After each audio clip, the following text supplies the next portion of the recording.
What's up, you guys? Welcome back to another episode of Sideline Thoughts. I'm Joe Galvez, and today's episode we're going to be talking about the Western and Eastern Conference Finals in the NBA playoffs. So we have some pretty good games, especially in the West Coast. The East Coast, not so much. And we're going to get right into that. And we're going to start off on the Western Conference side, as it's been the most entertaining side that a lot of people. Well, what we saw is pretty much what we saw. When we look on your screen, you see I have up yesterday's game for the Minnesota Timberwolves versus the Dallas Mavericks. Timberwolves get the first win of the series, making the series 3-1 with Dallas still up. Now, the thing about this series has been entertaining from the start. And really, from game one to now, it's it could be anyone's game. Each game's single game.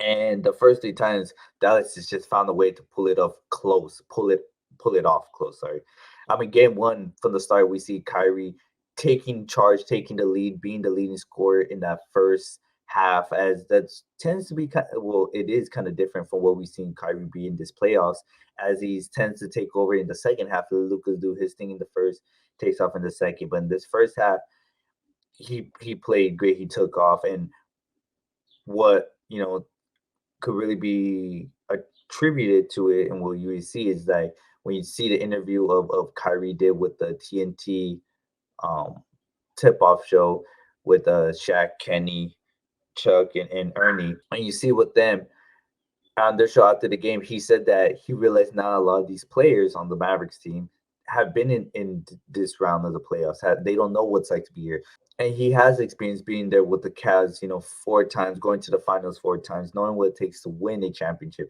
So he said, he knows he has to be the leader of the team and showing them what it takes to win in this moment, win here and go to the finals. So right off the rip, you see that in game one, Kyrie went 13 points in the first quarter, going 6 for 9 in field goals, all 2 points, and the 1 point is from an and one he got on his sixth field goal. And in the quarter with 13, he played phenomenal. He ended the half with 24 points, which is crazy. And watching this, I thought he was going to end the game with another 10, 15 points at the end, adding to that 14. But he ended it not. He ended up ending the game with 30 points, which is still a lot, but only adding 6 points in the second half. Kind of disappointing if at least for myself watching as an NBA fan, not seeing him, you know, score more like I was expecting. But he still ended up getting the 30 points and helped get the win. It was only a 3-point win. So whatever he gave, even those 6 points were just enough to get the win. And because I mean, looking at everything else, in my opinion, looking at Luka in that first half, he had a very struggling, shaky first half. He had 14 points, which is pretty solid, but compared to how Luka has played, I know in the first half he tends to have less because he ends up turning up in the second half, and that's definitely what he did. But the way he was playing, just the eye test of seeing how he played in that first game, it looked very shaky with 14 points. But he ended up with 33, so he picked it up on his half. He didn't have a triple double or double double, as he only got 6 rebounds, 8 assists, and 3 steals and 1 block, which is still pretty solid. He's on the box score for everything on that. But another thing why it made the game so close, and when your stars step up is where you win the games, which is good. But a lot of what the Mavericks offense has been is the role players playing their part, doing their part. And in game one, you could see Derek Jones, PJ Washington, Daniel Gafford, Derek Lively, even Green. They were taking a while to acclimate into this next round, into playing the Timberwolves again. Compared to the regular season, having to play them in the playoffs, the importance of it now, and having to get on. They had a very slow start. Derek Jones himself only had 4 points in the court in the first half, ended the game with only 8 points, which is very slow in my opinion for something like it. PJ Washington ended the game with only 13 points and 7 rebounds. He had a very tough 3-point shooting night, a very tough one in that first half. He went 1 for 5 in the 3-point. He ended the game with 2 for 8. So it didn't do so good at all in the game. Uh, Daniel Gafford went 10 points, 9 rebounds. To me, that's about what he gets. But in a games like this, you could start seeing players. score more. Derek Lively just a little less than what he's averaging, but he got 11 rebounds to help out, so that's really what essentially tipped it a little bit and gained rebounds that were needed and possible second chance opportunities. Now on the Timberwolves side, even though they got the loss, you go into even with the loss, and of course you're down in the series, you're looking at how that game went, and you're like, okay, we have a lot of possibility, a lot of chance to turn this around after that first game. You see Jaden McDaniels, known mainly for his defensive plays, getting the stops they need, and anything to just disrupt the best player on the other team. And he's been guarding Kyrie and Luca. He's been mainly Luca has been the one tasked to mark him. But offensively in that game, he starts off lights out. He led the Timberwolves in the first half with 19 points, which I believe is a career high for him, at least for a first half points. 19 points. He ended the night with 24 points, only getting 5 extra points in the second half, which for the Timberwolves, I mean, by hindsight, you needed him to score just a little bit more than just the 5 points. 10 points in the second half would have gotten in the win by hindsight. But he still was the one that stepped up the most for the Timberwolves because their stars didn't really step up at all. You're looking at Anthony Edwards. He ended the night with 19 points, 11 rebounds, 8 assists. Yeah, that looks decent in the score sheet, but take into account that one, he's the best players on the Timberwolves, and the fact that he only had 13 points in this by at halftime, he had 13 points, scored 0 points in the third, and scores his 6 points in the fourth quarter. It took him too long to get going in the first in the third quarter. It's the first game, and if you listen to Chuck and Shaq and the talk, and you see it, he looked tired. Every time he got the ball, he would dribble and try to look to pass instead of taking shots that he would normally take. And the past series that we've seen in this playoffs, or even the regular season, with more rest in between, he's willing to be more aggressive, take more shots. He didn't take as many as he should have. And you saw him passing up shots. I saw him walking up and down the court. And even on defense, he was a bit of a liability because of how tired he was. Now this gets a light shine on him because right after this series with the Nuggets, he goes on to say that he's gonna take the challenge of marking Kyrie. And Kyrie says like he respects it. It's part of being a competitor. He respects that someone's thinking that they can mark or they want that challenge, but he it's not realizing how hard that's really gonna be. And it showed a lot, and you could see that he was really tired. 19 points, even from your best player, is not good enough. And then for the Wolves, your second and third best player, Karl-Anthony Towns and Rudy Gobert, respectively, both played 34 plus minutes. Karl-Anthony Towns 34, Gobert 35. Karl-Anthony Towns only gets 16 points, 7 rebounds, 2 assists. Rudy Gobert gets 12.7 rebounds, 1 assist. I don't know about you guys, but for me, in my opinion, for being the second or third best scorer, that's not good enough at all. And Karl-Anthony Towns, Rudy Gobert, have been inconsistent since the Denver Nuggets series. From there to this series, they have been very inconsistent. We haven't been seeing them play great at all. Actually, not even just inconsistent. They haven't been playing great at all. They haven't showed up as stars as they're supposed to be. Karl-Anthony Towns being a number one overall pick, you were the sort of team until Anthony Edwards came along. He's not playing like it. Now, what kept the Timberwolves in the game was Naz Reid giving off 15 points off the bench and Kyle Anderson also giving 11 points off the bench, along with Jaden McDaniels 24 points. So Timberwolves just had a very bad game. But as a fan, you're looking at it, hey, we competed. We lost by 3 points, but there's still a lot. If Jaden McDaniels could have another game like that in game two, Anthony Edwards picks up, Karl Anthony Towns picks up, but Kyle Anderson Reed gets another big game off the bench in game two, then it's a different game. Then, the series gets tied. Before game one, even after game one, I thought the Timberwolves would win the series in six. Now, come game two, and how that happened, I thought the series might go to game seven. Now, what happens in game two? Game two, I mean, the talk of game two, is Luca putting Rudy Gobert in a blender for the game-winning three to take a 2-0 lead. And Luca says it when they saw Rudy Gobert, they wanted that switch. When they're taking out Jaden McDaniels, when they're taking it away, Rudy Gobert and Luca. I mean, in my opinion, being down by two in that time, I thought Mavs would probably should have gone for to tie it, go for the two, tie it, send it overtime. But that was right before the play, and then you see Luca go on. You see Luca get the switch on Gobert, and you're like, all right, maybe he could do something. And of course, like Luca said, he gets his spot, and on behind the arc.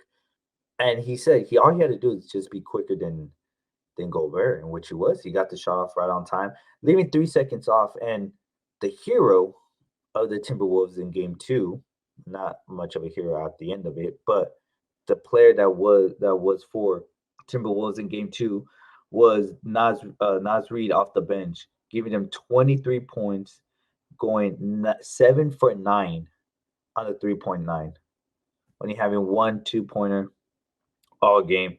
23 points with 2 rebounds and 2 assists. Two steals, sorry, not assists. He was the leading scorer for the Timberwolves that game. And he kept them in that game. Again, it was a 1 point win for Dallas. Dallas also shooting kind of tough, but got enough to get the job done. It was a bad shooting night, 3 point shooting night for majority of the team except for Luca. I mean, sticking back to the Timberwolves just on this for right now with game two, Jaden McDaniels falls off completely with only 2 points, 5 rebounds, 2 assists. Karl-Anthony Towns again not playing like the number two star that he's supposed to be. He gets 15 points. All right, consistently you're in the mid uh, double digits between the tens and twenties. All right, 7 rebounds, 3 assists. Rudy Gobert picks it up from the 12 points to 16 points, 10 rebounds, so he gets a double double. Anthony Edwards picks up 2 points with 21 points, 5 rebounds, 7 assists. And then Mike Conley also gets 18 points, so he picked it up a lot compared to, I believe it's 8 points in game one. Five, four of the starters picked it up into double digits. Two of them almost hitting 20, and then Nasri off 23 points off the bench. They were there. It was just one shot, and Nasri couldn't hit the last shot to win the game for them. The play was right. The plan was right. Getting Nasri that shot, he was having the hot hand behind the arc all game. Again, what essentially lost the game, Anthony Edwards being tired and slowly becoming the, the number one player on the score, what is supposed to be the number one player on the team. Again, slowly getting there throughout the game, and Karl-Anthony Towns not playing like the second best player. He was the fifth scorer of the team. At the same time, on the Mavs side, Derrick Jones only getting 4 points the entire game. He went, whereas Washington went with 10 points. Gafford went with 16. He picked it up, 6 points. Kyrie going 20 points. Now he kind of resorted back to the old Kyrie late in first half. Luka, the second half, Kyrie kind of goes on with it. But Luka still gets himself 32 points, leading all scorers throughout the game. 32 points with 5 threes made. And they also benched Derek Lively gets to 14 points. A game that looked like the Mavs taking off kind of pretty early. And they got caught up back and forth. Minnesota just having a lead in the second, and then Dallas coming back. Being there, you see how easily they gave this away. Now you go to game three. Now this game is the biggest margin win out of the 3 games with a 9 point win for the Mavs. And now by this game three, I was like, all right, so Mavs might win in 4, might win in 5, 6 maybe, but I don't think this game is going to 7 anymore. And it's showing the Timberwolves aren't ready to be in the finals. They're not playing like a team that should be in the finals. In game three, I mean, the Mavericks just go off on a long hot streak, scoring. And here you see Anthony Edwards finally start being the best player on the Timberwolves. 26 points ended the game with 26 points, 9 rebounds, 9 assists. Who's still tired, and you if you watch the interview, you see Chuck and Shaq still pointing that out. And you look back at it, and he's walking on. He still looks very he just looks tired on the court. Jaden McDaniels finds himself back with 15 points, and he plays very well defensively. He gets a steal, unable to get blocks this time. Karl-Anthony Towns, 14 points, 11 rebounds, gets a double double, but it's a small one. Rudy Gobert only 9 points with 6 rebounds. Terrible game from him, which in my opinion, I don't think he should have been Defensive Player of the Year. And you could have given that to Victor Wembanyama. Rudy Gobert has 4 Defensive Player of the Year awards, and I don't maybe he won one fine, but he shouldn't have won it this year. I don't think he's Defensive Player of the Year. He's playing very, like I said, inconsistent, bad games.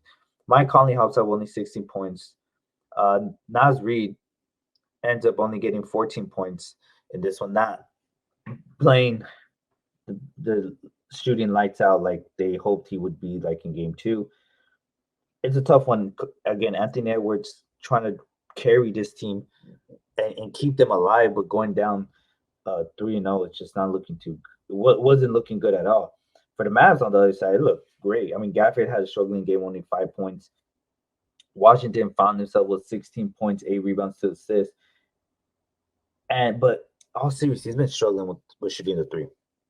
It's crazy to see how good he was shooting the three against the Clippers, how good he was shooting the three against OKC. But when it came right now to this round, he has just unable to find his rhythm in the 3-point line.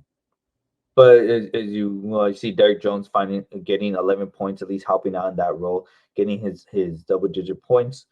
Kyrie and Luka, 33 points each. Big time game for both of them. Kyrie back to getting it in the second half as well, but big time game for them.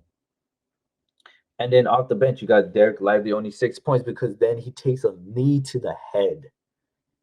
Which eventually has an effect as it sidelines him for game 4. But what he got from what he was able to play the just below 10 minutes, it was 9:28, just below 10 minutes, he was able to get 6 points. If he played even longer, that lead would have been even bigger. It wouldn't just been a 9-point game. It would have been even bigger. The way Lively has been able to step up a lot, we've seen throughout the playoffs, but mainly a lot in that OKC series and here against the Timberwolves. He has stepped up big time off the bench, giving a lot of help, being able to score, being able to protect the rim. Gafford as well. I mean, being picked, the Washington Gafford being picked up from the East Coast, both being on teams that are losing, now on the winning team, being able to compete. They're showing a lot. They're being able to protect the rim, crash the board, shoot, and whatever they need to do, pick and roll, especially Gafford and Lively. So game 3 was a big time win, which Timberwolves kind of just looked out of it, honestly. They really did. But now we get to game 4, as you see it on your screen. And finally, the Timberwolves saved themselves. In a game where you're looking at it, finally you have the 2 stars balling out. As a Minnesota fan, you're like, wow, like this is what we could play like. It's what we can play. Anthony Edwards, 29 points, 10 rebounds, 9 assists. This time he looked more energized. He attacked more. He took more shots. He said he was going to do that in game 3. And compared to the other games, yes, he did shoot more, but it wasn't enough. 26 points wasn't enough. This time he only gets 3 more points, but he's more aggressive. He's more attacking. He's getting more rebounds. Rudy Gobert ends the game playing just below 40 minutes, 13 points only with 10 rebounds, a small double-double. It wasn't good enough. But then now you have Karl-Anthony Towns who finally steps up, gets 25 points, 5 rebounds, 1 assist. He does get fouled out, but that was towards the end of the game. It was the last, 2 minutes, 3 minutes? Jaden McDaniels more on the defensive end on this game, but getting 10 points, contributing the way he can. And then Mike Conley, again, also 14 points contributing on it. Naz Reid only able to get 6 points. Kyle Anderson not having the best game offensive at all, only having 2 points. He's also one that's inconsistent, but he's coming off the bench. And then Alexander Walker with only 6 points. But this game, the Minnesota Timberwolves played so much better. I mean, you saw it in the first quarter. Even when Mavs once Mavs hit 10 points, they kind of went on a shooting slump. Timberwolves caught up and took that lead. It was 20-10 about midway through the first quarter. Towards the end of it, the end of the first quarter, ended 27-20. The Mavs finally, were able to score 10 more points by the end. But in this big lead compared to how we saw games one, two, and three, it looked like a Minnesota win. It looked like it could be a Minnesota win if they held that lead because of how early on they were able to score and attack and do what they needed to do. In the second quarter, Dallas outscored the Timberwolves. It ended up leaving the game tied 49-49 and a half. Going on to the second half, Timberwolves were able just to outscore. It was mainly the third quarter which got the Timberwolves to win, being able to outscore the Mavericks. And then fourth quarter, both of them going back and forth at it, trying to keep up with at the end of it, unable to hit shots that Luka, in my opinion, he was struggling to especially shoot the three for Luka. That's essentially what determined the game yesterday. Luka himself went 4 for 11 at 3 point line. Kyrie went 1 for 6. Washington went 2 for 9. Derrick Jones went 2 for 3 at the 3 point line. Gafford didn't take anyone, obviously, center. The best 3 point shooter for the Mavs yesterday was Hardy with 3 for 4. So watching the game, you could see kind of the struggle that Luka had shooting the three, even though he got that crazy 4 point play, which he missed the free throw to convert the 4 points, but he just chucked it up a 3 pointer in the last couple of seconds. I believe it was the last 30 seconds of the game to cut the lead. That was crazy, but he had a bad shooting. He had a bad shooting, 3 point shooting night. Even even field goals percentage, he went 7 for 21. So and he was still able to get 28 points. But 10 of them came from the free throws. So tough shooting night. Kyrie as well. Kyrie unable to hit the 20 mark as he got 16 points. Gafford got 12 points. That's pretty solid. PJ Washington gained 10 points, and Derrick Jones gained 9 points only. We see Dwight Powell helping out off the bench, doing nothing for 3 minutes. We saw him play in game three as Lively got hurt with taking out. We saw Powell get some playing time. We saw Powell only get 3 minutes this time, and then Maxi Kleber coming back from being out, came back, played 13 minutes, only got 2 points, 1 rebound, 1 assist, and one off the bench. So Dallas has the height. Well, has always had the height, but now they have everyone but Lively to help with the height. Let's see how they're able to get this, how they could get Kleber more acclimated into the entire playing time. Looks like he's going to be playing a lot more than Powell is going to be getting the playing time. But that also brings up the question: is Lively that valuable? Are they able to play so much more off Lively with the pick and rolls, with the rebounds, with the putbacks, or even the lobs? Because with Gafford, I mean, everyone except for Kyrie and Luca, the other three starters and Lively are getting lobs from Kyrie and Luca. So is Lively really that effective in it when he's in to able to help out the team that much that they ended up losing the first game of the series by 5 points. I guess we're gonna see that in game five when they play tomorrow in Minnesota. But crazy series. It's been a lot of fun to watch. Like I said, each game looks like it could be anyone's game. It looks very close. It's very interesting. I think game five is gonna be great, but I think Mavericks are probably gonna close it off. And they've looked like the better team throughout the series. They really do. They have. Now moving on to the Eastern Conference Finals, in which ended in 4 games. It was a sweep for the Celtics. As you see on your screen, is the last game that was 2 days ago. But look, in my opinion of that series, the best team lost.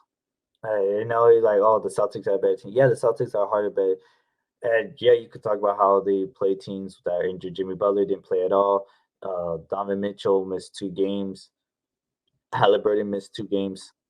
Yes, and but it's part of the playoffs. And like Halliburton said at the post game interview at the end of Game 4 was he learned in this playoff series that the healthier team wins, goes on to the next round. Yes, that is true.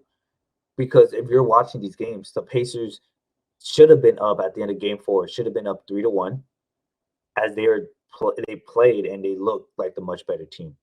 But their issue is in that fourth quarter, they're just unable to hold a lead at all. They get too comfortable, they get very sloppy, And Rick Carlisle looks like he doesn't know what like last minute crunch time decisions to make. If you look at it, but let's start off in game one. Game one, a game that the Pacers look very good at. And they had a very comfortable lead, and I think that was part of the downfall and why they lost in the fourth quarter. When the game was close throughout the entirety of the game. The game tied at half, 64. Going into the third quarter, Celtics take a 1 point lead. In the fourth quarter, Pacers had a comfortable lead, and in the last minute and a half, I want to say a minute and a half, looking back at it, they were very careless with the ball. They're too slow. They waited until the last 2 seconds of the shot clock to get a shot off, and they just had to chuck it up to get it there. They turned the ball over twice by throwing it out of bounds both times. They gave the Celtics opportunities. The game was for the Pacers to win, and they let it go themselves, and that was their issue. They allowed 8 seconds left for Jalen Brown to take that 3 point to tie it at 117 and send it to overtime, which the Celtics just took over and won the game. Again, if you just looking at sloppy, careless basketball on the Pacers end of the floor. Now you go to game two. Game two, the Celtics just dominated. They look like the Celtics that a lot of people saw them to be. Jalen Brown scoring 40 points for them. Tatum with 23. Derek White always being a big time player for them with 23 points as well. Holiday gained his usual being consistent, at least for now, with his 15 points. And Pritchard even giving 12 off the bench. Now for the Pacers, you see Siakam go out. That was Siakam's best game so far, going for 28 points while your star players aren't playing that great. I mean, Halliburton gets 10 points, Nembar gets 16 only, Naismith gets 9. It was a very bad. I mean, Turner gets 8, inconsistent. As good as Turner's a great player, the second best player on the team, and he was very inconsistent. I mean, he's been playing very bad in some parts of the series, not just the series before. I mean, game one, if you look, Turner played great with 23 points, Siakam 24 points, and then by 12, Halliburton 25, and just lose in overtime for game one. But game two, Turner doesn't even hit double digits. Game two was a bad game. And like I said, the Celtics would have had game two, but game three comes along.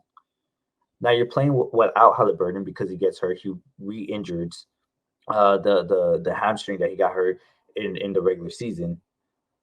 So for a lot of people, they thought, oh, that's it, series over for the Pacers. But no, Pacers came out balling. Pacers came out playing like a team. They looked like a completely different team, having the Celtics on the ropes. But again, it's the fourth quarter. Just look, the Celtics.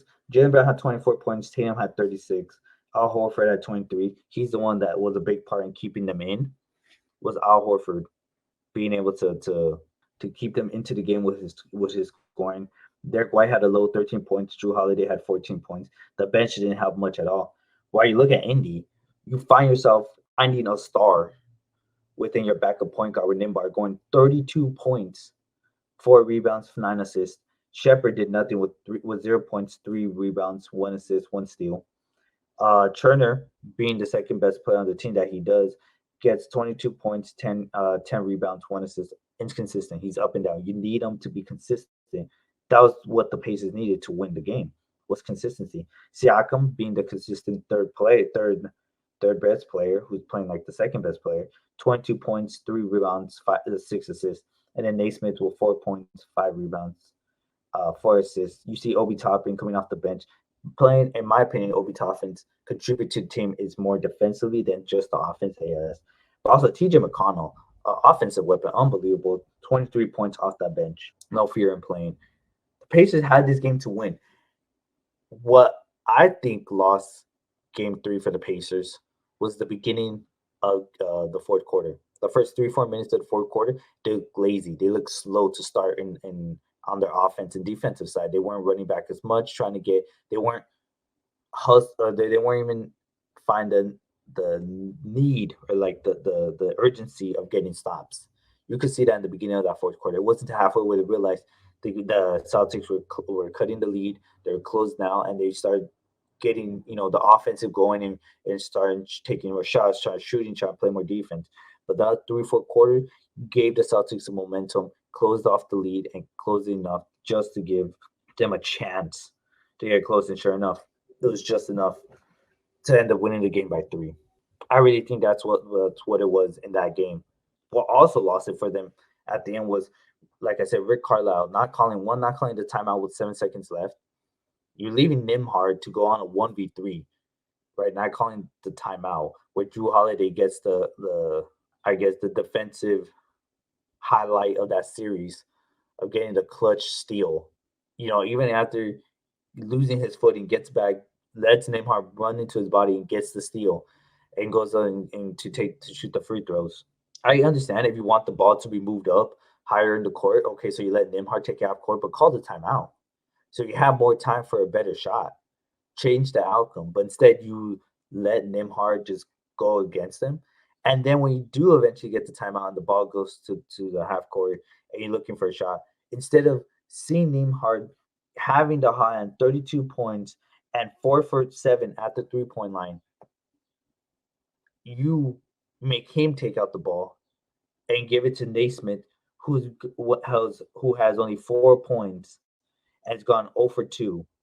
Well, sorry, 0 for 1 and the 3 point in that game.